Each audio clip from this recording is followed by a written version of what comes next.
네, 강프로입니다. 자, 유한양행 보겠습니다. 자, 오늘 일단 5% 정도 하락해서 끝났습니다. 자, 시장을 보면 양호해 보일 정도입니다. 뭐 주가를 보면 좀 어이가 없을 정도인데 시장에 대비해서 보면 그나마 양호해 보일 정도다. 정말 개판 중에 개판 중에 개판 중에 개판이 나버렸습니다. 그리고 제가 이 바이오 관련된 종목군들은 계속 긍정적으로 이야기를 하고 있었어요. 물론 급등락이 있었던 것도 맞고 그리고 등락폭이 조금 커졌었던 것도 맞아요. 근데 이게 시장을 보셔야 되는 게 자, 이 내용을 보면 어떻습니까? 지금 나오는 이 상황이. 그쵸? 여기 지금 오늘 같은 경우에는 코스피 같은 경우에도 2360이 저가입니다. 뭐 물론 이제 그 종가가 저가고 코스닥 같은 경우에도 627포인트까지 내려갔어요. 이게 의미하는 바가 상당히 크다고 볼 수밖에 없는 게 8월 달이죠. 8월 달. 8월 달에 무슨 일이 벌어졌죠?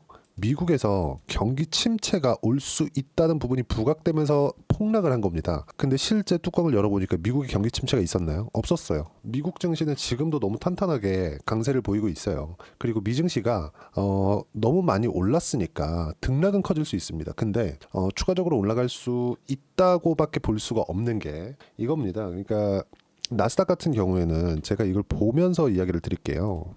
이해를 하실 수 있게. 자, 전체적으로 판을 이해를 하셔야 그래서 이야기를 드리는 겁니다. 자, 내용 보시면 나스닥은 계속해서 연일 신고가를 만들어내고 있죠. 근데 이 상황에서 엔비디아 주가는요, 지금 실적 발표 이후에는 약간 주춤해 있는 그런 상황이에요. 이게 의미하는 바가 있습니다. 제가 주가를 보면서 이야기를 드릴게요. 나스닥 같은 경우에는 지금 신고가를 계속 만들어가고 있고 엔비디아는 지금 보세요. 고가 찍고 12월 달 들어서는 하락하고 반등하고 다시 그쵸. 아직까지 고가를 못 넘었다는 거죠. 그러면 나스닥 대비해서 엔비디아의 주가 그쵸. 엔비디아의 지금 실적 성장세 그리고 앞으로 전망치 제일 좋은데도 불구하고 엔비디아의 주가는 쉬고 있다는 거죠. 그럼에도 불구하고 나스닥이 신고가를 가고 S&P 500 같은 경우에도 신고가를 계속 만들어내고 있는 이유가 뭘까요? 그걸 우리가 한번 생각해 볼 필요가 있다는 겁니다. 엔비디아 말고도 제2의, 제3의, 제4의 엔비디아가 나스닥에는 있다는 거예요. 애플, 마이크로소프트 이런 종목군들이. 이렇게 탄탄한 종목군이 구성이 되어 있기 때문에 나스닥이 이렇게 강한 움직임을 만들 수가 있는 겁니다. 근데 지금 한국 시장 같은 경우에는 어떻습니까? 지금 제가 바이오를 강하게 이야기를 드렸었던 이유 그리고 뭐 조선이나 원전이나 이런 종목군들을 앞으로 시장의 주도주가 될 수 있다고 이야기를 드렸었던 이유가 왜 그러냐면 시장이 굉장히 많이 안 좋은 구간을 지나왔음에도 불구하고 코스피 같은 경우에는 7월 달부터 2,900포인트부터 그쵸 하락폭을 거의 한 500포인트 정도까지 늘려오면서도 바이오나 조선이나 원전 같은 경우에는 추세를 유지하고 있었습니다. 근데 트럼프 당선 이후까지도 추세를 유지하고 있었던 종목군들이 이번에 비상계엄 그 이후의 상황을 견디지 못한 거죠. 근데 이 상황에서도 긍정적인 내용은 있다. 제가 단순히 그쵸 종목별 투자자를 찍어서 유한양에게 수급이 돌고 있습니다. 그 이야기를 드리는 게 아니라 잘 보세요. 자, 오늘 같은 경우에는 그나마 조금 안타까운 이야기긴 하지만 개인의 매도세가 나왔다. 개인의 투매가 진행되고 있다. 자, 보시면 코스닥 같은 경우에 3천억 그리고 코스피 같은 경우에는 8,900억 둘이 합치면 1조 원이 넘는 개인의 투매가 나왔습니다. 이게 뭐겠습니까? 다 손절 물량이에요. 근데 보세요. 개인의 매매가 나온 종목군들이 어디 있겠는가? 보시면 삼성전자 마지막까지 사다가 지금 털고 있죠. 포기하고 나가고 있는 물량들이 나오고 있다. 이런 상황에서 저가가 나올 수 있는 상황이 만들어질 수 있습니다. 이번 주에는 아마 저가가 나온다고 저는 생각하고 있고 이걸 보셔야 되는 게 시장에 대한 저가가 나와야 돼요. 지금 상황에서는 시장이 좀 강하게 움직임이 나올 수 있는 그 조건이 만들어져야 됩니다. 근데 제가 시장도 저가에 임박했다고 말씀드렸었던 게 저는 지금 상황에서도 삼성전자가 여기 5만 원을 이탈해서 뭐 4만 원을 뚫고 내려가고 이런 상황이 벌어지지 않을 거라고 생각을 합니다. 삼성전자 같은 경우에 여기서 완전히 무너지잖아요. 이거 환율 1,600원, 1,700원도 갈 수 있습니다. 지금 상황이 이래요. 만약에 여기서 삼성전자가 오늘 같이 내렸다고 생각해 보세요. 그렇죠? 전체적으로 보면 1.2% 내린 것은 맞는데 저가를 이탈하면서 완전히 폭락하는 상황이 나왔다고 생각해 보세요. 코스피하고 코스닥이 어떻게 됐겠는가? 완전히 뭐 앞을 볼 수 없을 정도의 그런 상황이 있었을 겁니다. 그럼에도 불구하고 지금 제가 삼성전자가 버틸 것이라고 이야기를 하고 있는 건 지금 뭐 계엄이라는 그런 부분은 처음 겪어보는 것이긴 합니다. 제가 주식 투자를 한 이후로. 근데 뭐 탄핵 관련된 내용이나 그리고 뭐 전국이 불안했었던 내용이나 한국 시장만 콕 찍어서 내렸었던 내용이나 이 모든 것들이 저가를 형성하는 그 구간에서 어떤 부분이 발생했느냐? 자산 가치보다 훨씬 더 낮은 구간에서 저가가 형성되고 그리고 나서 반등 이후에 주도주를 체크하고 나서 매매를 하는 겁니다. 근데 그 주도주가 생각해 보세요. 삼성전자가 지금 여기서 만약에 제 생각대로 5만 원을 이탈하지 않고 반등을 했다고 가정을 해보겠습니다. 그런다 그래서 여기 7만 원 올라가고 8만 원 올라가고 9만 원 올라가고 단기간에 이렇게 올라갈 수 있을까요? 절대 불가능하겠죠. 지금 현재 상황에서는. 왜?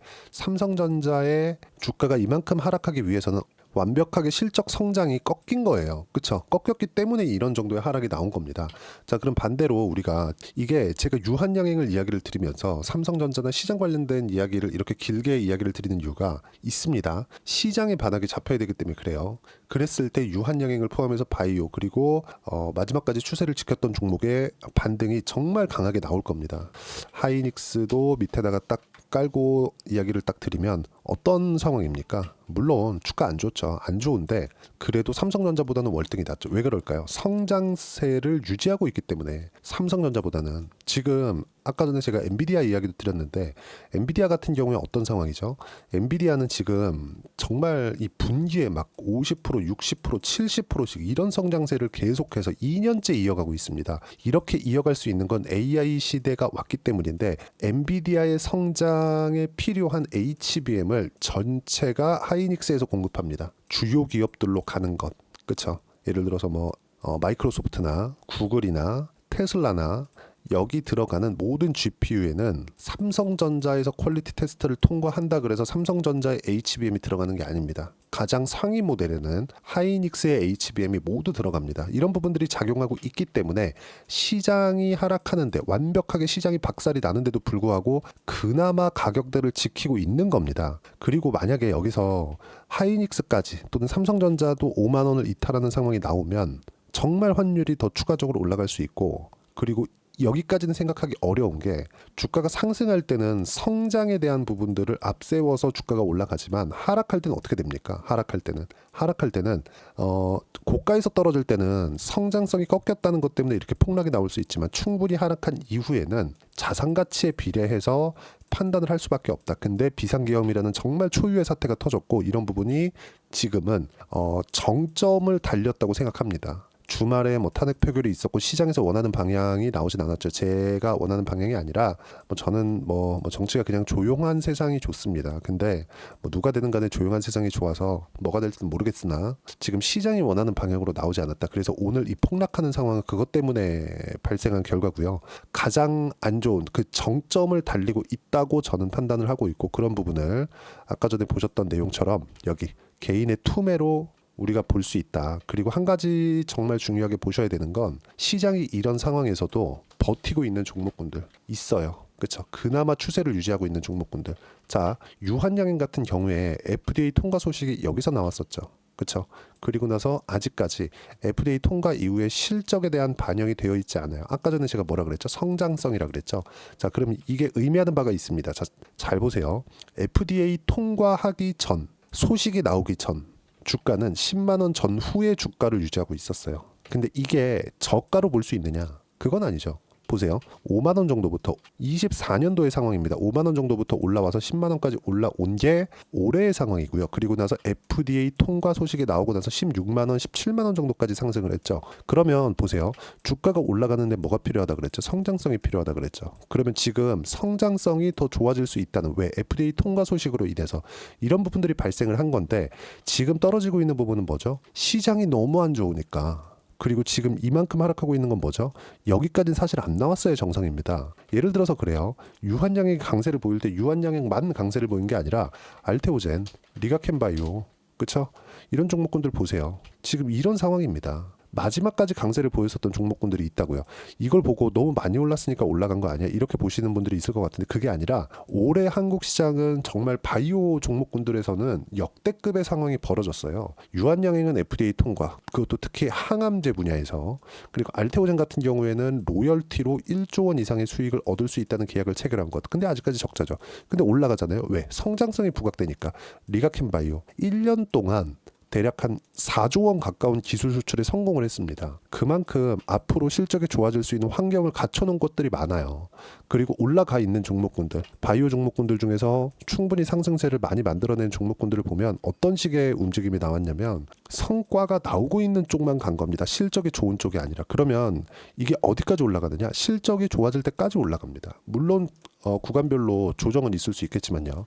지금 그 조정을 받고 있는 상황에서 한국 시장에 대한 부분이 너무 안 좋은 부분이 부각이 되기 시작했고 비상계엄을 맞으면서 한 차례 하락이 더 나온 겁니다. 이번 주는 정확하게 저점이 나온다고 저는 생각하고 있고 그 신호로 여기 개인들의 투매가 선행되었다는 점 굉장히 조금 안타깝지만 좋은 신호로 받아들일 수 있습니다. 그리고 계엄으로 인해서 하락한 부분 시장 대비해서 보면 그나마 긍정적으로 저는 보여지고 그리고 지금 이 가격대를 뭐 이탈한다 아니다 지금은 절대 뭐 손을 대거나 그럴 때가 아닙니다. 그리고 많이 빠진 만큼 그리고 참 이 말도 안 되는 상황이 벌어진 만큼 물론 뭐 한국 시장에 대한 신뢰도가 많이 떨어져 있는 부분들이 외신 기자들이나 이런 뭐 기사들을 보면 알 수 있겠지만 이런 부분들도 우리가 알 수 있는 건 딱 한 가지예요. 그렇죠? 결국에는 성장성이 높은 이 기업들의 주가가 올라갈 수밖에 없고 그 부분은 추세를 유지하고 있는 종목군들에서 나온다. 그러면 지금은 많이 떨어진 유한양행 같은 경우에도 시장이 하락을 멈추는 순간 저는 그게 내일이라고 보고 있고요. 근데 뭐 내일 뭐 바로 매매하겠다 그건 아니에요. 확인하고 무조건 매매를 해야 됩니다. 그랬을 때 튀어 오르고 그리고 우리가 그 확인하는 과정에서 어떻게 매매를 해야 되는지가 중요하다. 한국 시장이 굉장히 어렵지만 이런 부분들을 내가 잘 체크를 해내면 이번에 한 번에 수익 구간으로 전환시킬 수 있고 이런 부분들을 제가 여기 소통방에서 하나하나 이야기를 드리고 있습니다. 자, 뭐 지난주에도 제가 계속해서 이야기를 했습니다. 뭐 12월 6일이나 이때 금요일 장이 너무 안 좋았다. 시장은 환율에 민감하지만 최근엔 더 민감한 상황이다. 장중 2차 개헌 가능성 찌라시. 근데 이런 부분들은 지금 거의 없어진 것 같아요. 단지 시장에서 원하는 방향, 그렇죠? 그 탄핵이라는 원하는 방향이 나오지 않았기 때문에 이 부분에 대해서 우리가 볼 수 있는 부분이 있다는 거죠. 그러니까 시장에서 원하는 방향으로 나오지 않았기 때문에 앞으로 더 불안해질 수 있을 것이라는 것을 오늘 월요일 날 적용을 시킨 거고 지금 이미 가격 반영이 됐고 가격 반영이 된 상황에서 유한양행은 11만 원 정도의 가격대가 만들어졌다는 것. 그러니까 지금 시장 최악의 상황에서 유한양행 가격대가 11만 원이 저가로 잡히는 겁니다. 하지만 확인하고 나서 매매를 해야 된다. 왜? 보유 기간을 줄여야 되니까. 이런 부분들을 제가 이렇게 하나하나 이야기를 드리고 있는 거고 소통방은 모두 무료로 진행하고 있고요. 그리고 모두 뭐 매매 타점이나 그리고 시황 관련된 내용을 모두 실시간으로 제가 받아볼 수 있게 내용 전달을 하고 있습니다. 모두 무료로 진행하니까 구독과 좋아요 눌러주시고요. 댓글 하나씩 달아주시고 입장 링크를 보내드릴 수 있게 여기 010-8713-1916으로 구독이라고 문자 보내주시면 소통방 입장 링크를 순차적으로 공유를 해드리도록 하겠습니다. 어떤 식으로 매매를 해야 되는지 그 부분에 대해서 이야기를 드린 거니까 확인해 보시면 되고요. 가장 중요한 건 가격에 대한 이해입니다. 그리고 가격에 대한 이해를 했을 때 내가 어느 정도의 성과를 낼 수 있는지 그 부분은요. 실제 제가 어떻게 매매를 하고 있는지를 보여드리겠습니다. 자, 내용 보시면 어떻습니까? 상승하는 구간 계속해서 말씀드리죠. 확인하고 해야 된다. 이 밑에 보시면 어때요? 반등 확인 후 매매가 필요하다고 계속 이야기를 드리죠. 여기도 확인하고 매매를 한 결과에 대한 상황이고요. 그리고 뭐 알테오젠이나 이런 종목군들 보더라도 상승하는 구간별로 매매를 한 결과 30%대 수익 구간 만들어내고 있으니까 소통방 와서 실시간 내용 확인해 보시면 되고 다 돈 안 받고 무료로 진행하고 있습니다. 구독과 좋아요 눌러주시고 제가 입장 링크를 보내드릴 수 있게 010-8713-1916으로 구독이라고 문자 보내주시면 소통방 입장 링크 순차적으로 공유를 해드리도록 하겠습니다. 자, 그리고 가격에 대해서 이야기를 드렸으니까 이 내용에 맞춰서 어떻게 매매를 하고 주도주를 어떻게 잡아야 되는지 그 부분은요. 유한양행의 단기 보유 전략, 단기는 2주입니다. 2주 동안 어떻게 수익 전환 시켜야 되겠는가, 시장 반등을 확인하고 나서 그리고 종목에 대한 시세 확인하고 나서 어떻게 내가 가격대를 잡아서 주도주를 매매할 수 있겠는가 그 부분에 대한 내용이고요. 이것도 다 무료로 진행하고 있으니까 여기 구독과 좋아요 눌러주시고 010-8713-1916으로 유한양행이라고 문자 보내주시면 가격, 단기 보유 전략 함께 공유해드리도록 하겠습니다. 진짜 어려운 시기를 지내고 있는데 개인의 투매가 나온 만큼 이제 이번 주에는 그래도 반등이 나올 수 있는 상황이 나오지 않을까 이렇게 보여지고 있고 여기보다 더 안 좋을 수 있는 상황이 그려지지 않습니다. 저는 그래서 어떤 식으로 진행되는지 보면서 제가 소통방에서도 이야기를 드리고, 그쵸? 그리고 연초에는 지금 너무 많이 빠졌기 때문에 튀어 오르기 시작하면 정말 이 중소형주에 정말 이 장이 될 겁니다. 그때 어떤 종목을 해야 되는지 제가 딱 한 종목만 준비를 해놨으니까 영상 끝까지 시청하시고요. 모든 분들이 성공 투자하셨으면 참 좋겠습니다. 자, 여전히 시장은 녹록지 못합니다. 이런 상황이 벌어지는 건 어쩔 수 없습니다. 이런 상황에서도 수익이 나는 종목들의 구조는 변하지 않습니다. 즉, 대시세 종목에 대한 구조는 변하지 않는다는 거고, 실제 제가 소통방에서 지속적으로 이야기를 드리고 있는 내용도 대시세 종목이나 시장 주도주를 공략하는 건 철저하게 가격 분석을 하라고 이야기를 드리고, 가격 분석 이후에는 이슈에 대한 파악, 그리고 이슈를 파악하고 나서는 다시 내가 얼마에 매수할지 그 타점에 대한 부분을 지속적으로 언급을 하고 있습니다. 자, 근데 생각해 보세요. 시장이 굉장히 어려웠습니다. 어려운 상황에서의 어떤 종목들이 강했냐 보면 반도체와 그리고 바이오입니다. 자, 실제 여기 보면요. HLB에 제가 실제 매매한 내용을 띄워놓고 보여드리고 있는데 1월 22일부터 매매를 시작해서 4일 동안 31%의 수익 마감이 됐고요. 그리고 여전히 신고가 종목입니다. 자, 그리고 그 다음 어보브 반도체, 이름을 보시다시피 반도체 종목이죠. 그리고 AI 반도체는 지속적으로 강세를 보이고 있습니다. 이 종목도 신고가를 먼저 달성한 이후에 제가 21%의 단기간에 21%의 큰 수익을 내고 마감이 됐습니다. 다시 재공략을 준비하고 있고, 이런 부분은 소통방에서 다 공유를 해드립니다. 자, 그리고 코세스. 자, 코세스 같은 종목도 당연히 그쵸, 신고가 종목이고요. 그리고 반도체 종목입니다. 이 종목도 영업일 기준에서 이틀 동안 대략 한 15%의 수익 마감이 됐습니다.